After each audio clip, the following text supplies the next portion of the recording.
I have a little bio that I'll be reading for them before we welcome them up. But born and raised in Haiku, Maui, Thomas is an account executive for Spectrum. He runs the Oceanic Golf Club, enjoys building custom trucks, and is the family's go-to problem solver, whether repairing our cars, fixing a garage door, or bravely taking care of the occasional flying cockroach. God bless, those roaches are a menace. Karen is a mother of 2 adult daughters and a fur baby mama to 2 dogs and a rescue cat. She's a private tutor, author, artist, and family parent/coach. She founded Brain Builders in 1999 and Letting Go with Aloha in 2020. Her books include Mama's Gotta Let Go, 100 Parenting Tips Inspired by the Pandemic, and My Mom's Alzheimer's Journey from Tokyo to Honolulu to Oblivion. Chelsea, the youngest Gibson, attends the University of Hawaii, where she studies nutrition and works part-time as a YMCA youth leader. She hopes to help high-risk patients manage chronic diseases through nutrition. Her favorite hobbies include listening to K-pop and attending concerts in her free time. Sabrina, the eldest, lives in Hermosa Beach, California, with her fiancé and their dog, Mango. Recently engaged in Paris, she enjoys reading, writing, and celebrating her native Hawaiian, Japanese, and Filipino heritage. She's grateful for her mom's love, encouragement, and lifelong inspiration. With the bio out of the way, let us give us a round of applause and welcome our parents of the year.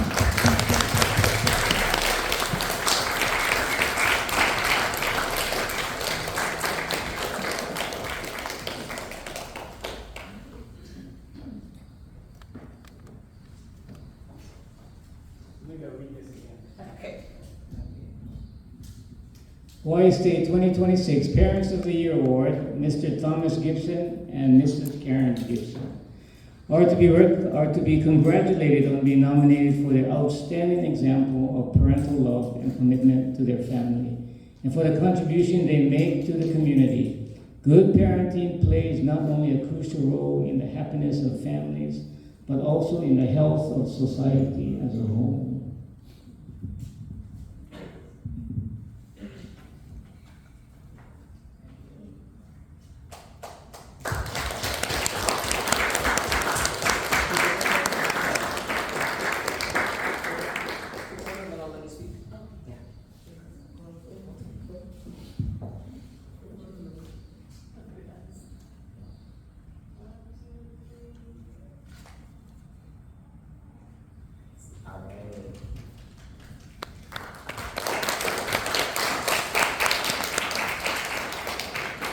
Thank you so much for this unexpected award.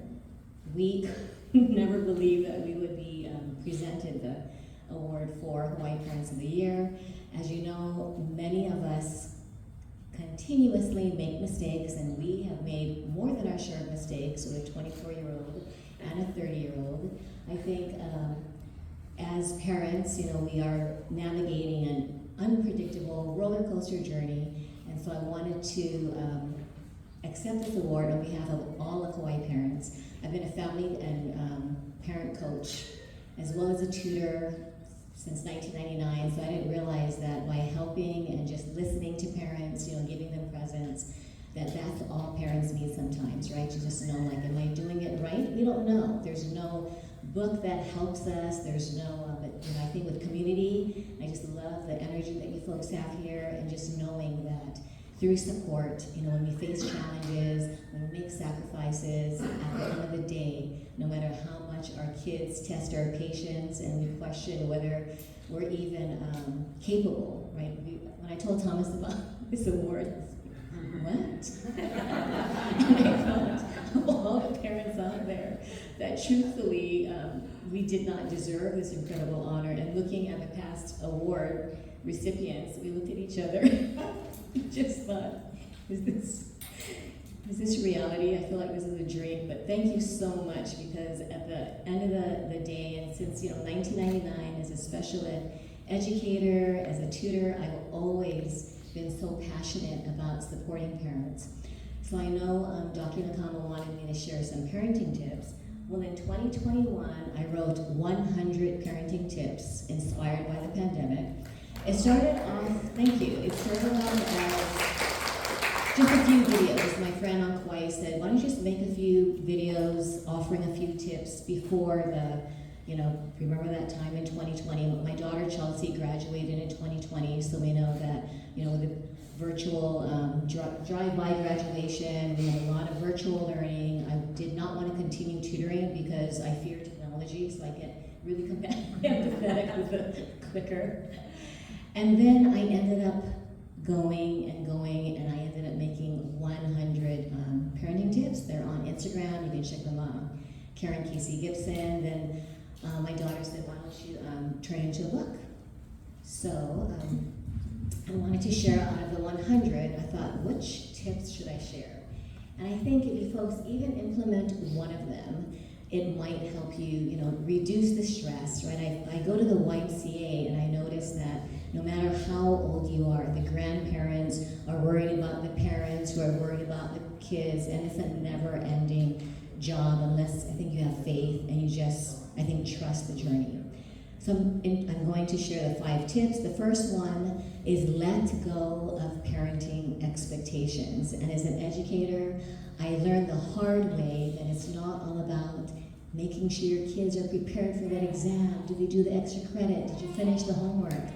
Did you do the homework, right? And as a teacher, I've had parents do their homework, not even pretend that they're doing it with their kids, messy penmanship, and it shows the stress and the pressure that all of us have to make sure that our kids do the right thing. And I'm learning after the few decades that it's not about academics. It's not even about behaving correctly. All we need to do is meet kids where they are instead of where we want them to be, because I've had so many parents fear the failures, and then they turn out to be the most amazing humans, who end up navigating life. The second one, I know I'm guilty of this too, don't clip your children's wings. I know a lot of us are this generation too. They're saying, oh no, you're being a helicopter parent. And this involves constantly monitoring. I've had parents, make sure that their cell phones are charged, make sure that they do their homework. Is there any extra credit? When's that exam due? And we don't trust their journey. And in order for them to build resilience, guess what? They need to learn to fail and not fear failure. I had about 8 kids in 1 week who said, you know what my goal in life is this week? To be perfect. And I tried to tell them that, you need to be okay with mistakes. No, you don't understand. I get in trouble. I get really, bad consequences. And my fear is disappointing parents. And I thought, wow, so it's not the grades, it's disappointing parents and the worry. I have 7-year-olds having mental breakdowns because they didn't do what they thought. They didn't get the A. They got the D, and I keep telling them grades don't matter. And you know what they say? Can you tell my parents that? Can you talk to them? And I explain that we were taught, I think, past generations, that grades symbolized future success. When you climb that ladder of success, then you've made it. But I've realized that it's not about climbing that ladder, because there's so many mental health issues. We have children just falling apart and they're 10, or they don't know whether they can manage college, so they don't go, even though they might have a full ride. And the pressure that kids have, I think as parents, if we can lessen that pressure and just let them know. I mean, one time, Chelsea probably doesn't want me to share this, but we're being real here, and I think she had an F in something. And I said, you know what, let's celebrate. And she said, what? We don't celebrate failures, we get rewards for good grades. And I said, well, erase all those decades that I've been, I do the same thing. Like, oh my gosh, you got a good grade, we have to go out and celebrate. But if we don't make failure part of life, they will feel that something is wrong. I've actually had kids tell me, something is wrong with me. My business is Brain Builders. Miss Karen, something is wrong with my brain because I cannot get the A. And some strengths might not be academic, right? When we look at all these weaknesses and strengths, some kids naturally rise into the A's without even preparing. When the other kids try, maybe test anxiety or just, things that are happening in their head prevent them from even trying to even pass. And they feel like they're not worthy. And I think over here, all of us, realize that your worth is not defined by income, not defined by grades, productivity, or even accomplishments. A lot of the parents say, "Oh, my kids are lazy." And when you look at it, if a parent is lazy, what does that mean? It could be parental burnout. It could be just so exhausted mentally, physically, emotionally that you look like you're lazy, but you don't even have the strength to even, I know a lot of moms feel guilty if they, serve Simon. And the kids are so happy, like, I did not cook the 3-course meal, I did not bake, cookies. I want to just spend time and just acknowledging that all of us are just trying to do our best. The next one, I know that we had a lot of challenges with this. I'm sure many of you can relate. Don't let anger control your mind. And I think when we're triggered, because I say this, and then when we were, when Dr. Nakama said the parenting award, my mind went back to every single time. We're harsh critics. The times that I lost my temper, the times that I lectured, that I didn't trust, and then one of my friends said, but that makes you real. I don't know why I thought a parent of the year should, and then I'm doing the unrealistic expectations, right? So just know that, just deep breathe. I wanted to do this 30-second exercise, okay, to practice whenever you feel those knots in your stomach where you feel like, I don't know if I can stop myself from emotionally exploding. Does anyone feel that not working? Especially when school's starting.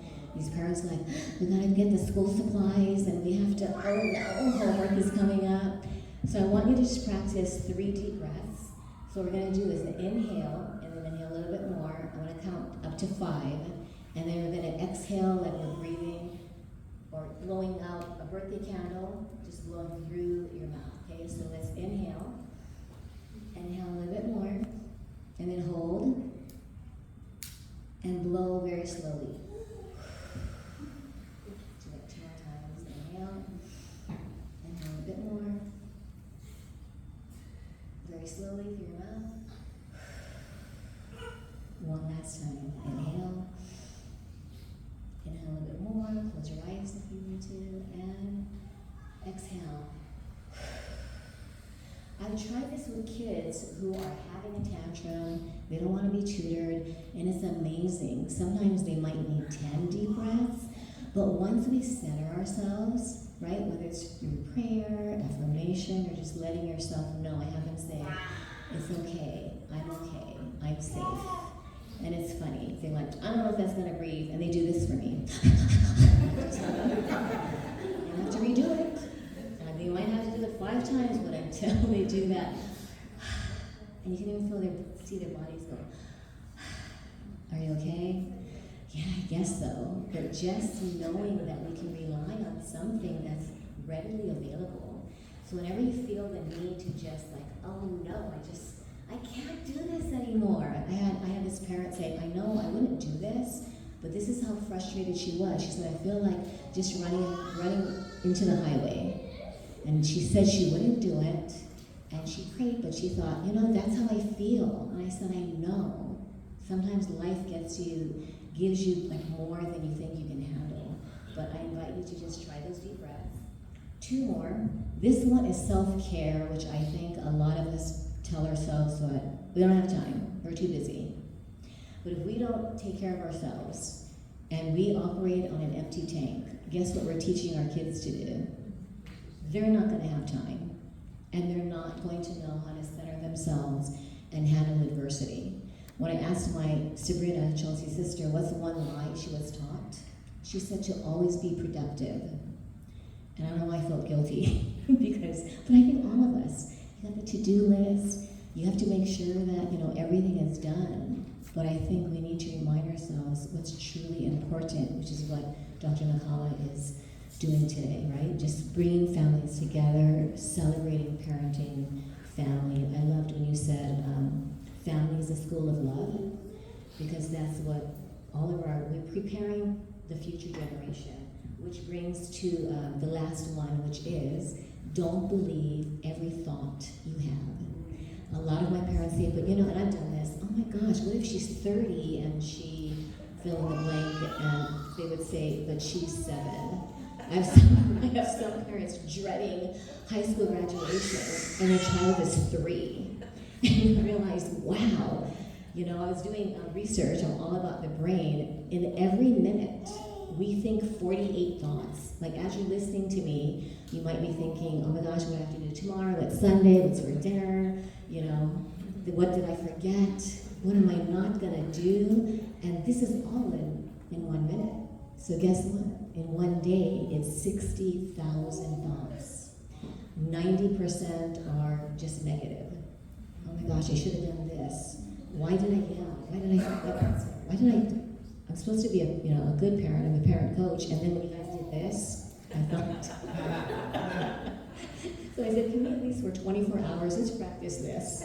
So it's not new yet. But you know what it is too, is to give yourself grace, which I had to learn. But if you know that the thoughts run through your mind and you think, oh my gosh, I'm really, like my students say, I'm really naughty, Miss Karen.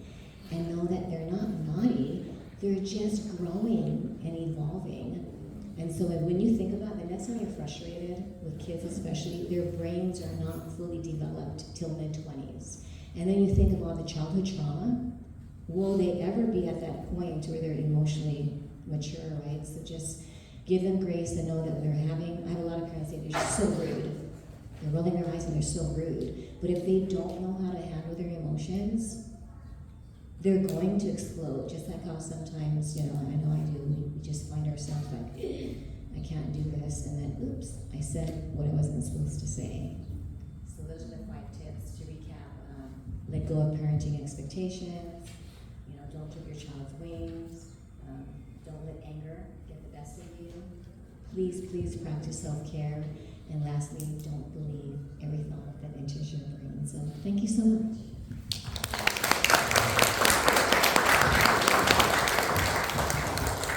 I'm not supposed to follow that. No, when Karen said that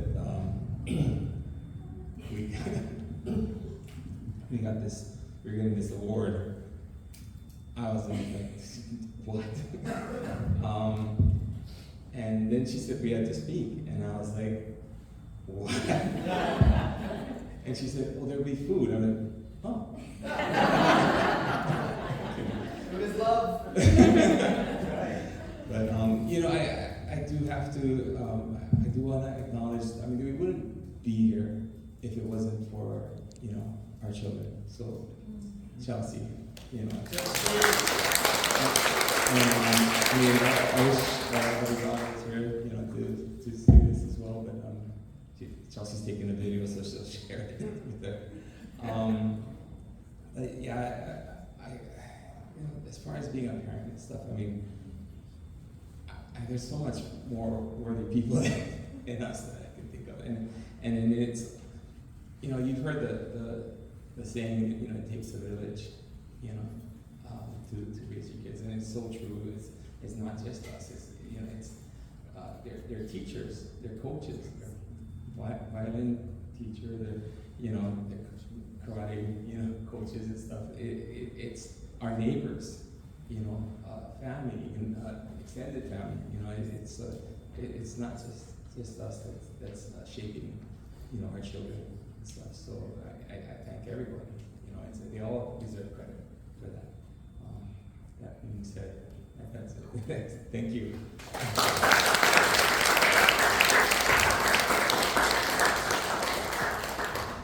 Thank you so much, and let's give them another round of applause. Our very new parents of 2026 Parents of the Year Award. I'm in the corner. Just like you guys said, let all the negative thoughts be free. You guys earned it. You deserve it. Thank you so much. Yeah, another one.